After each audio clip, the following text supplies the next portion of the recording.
Hello, welcome to the Daily Bible Podcast. My name is William Hemsworth. Thank you so much for joining me for today's show.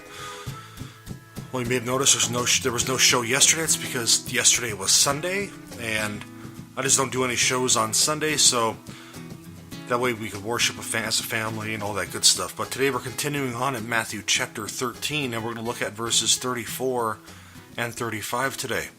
So again, Matthew chapter 13, verses 34 and 35 say, "All this Jesus said to the crowds in parables. Indeed, he said nothing to them without a parable.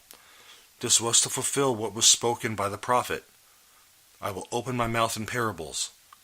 I will utter what has been hidden since the foundation of the world." So like I've said over the past few days, Matthew chapter 13 contains a lot of parables.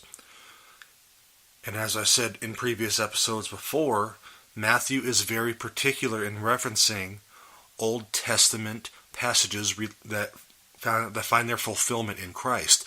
And today's verse is another one of those. And this verse that Matthew is quoting from is actually from Psalm 78, verse 2.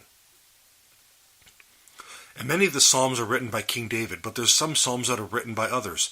This particular Psalm is written by a gentleman by the name of Asaph.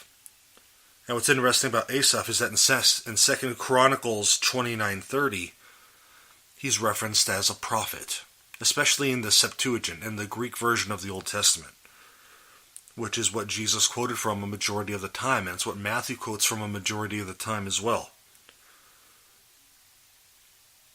Okay, so Psalm 78:2 kind of gives credence to the idea that parables are a good way of teaching, because they enlighten the minds of people to the mysteries of God. And this is especially important to a population that for the most part was illiterate. Yeah, like I said before, there were some that were able to read and write, but there were far more that were not able to. So speaking in parables helps give them a visual. You see, most of us are visual people. We understand, we learn by visuals. That's what Jesus is doing. And Matthew is linking what Jesus is doing to prophecy in the Old Testament. Again, showing the people that he is the Messiah that was promised and that was to come, and he is here now. So thank you for joining me on this episode of the Daily Bible Podcast. Have a fantastic day, and we'll catch you tomorrow. God bless you.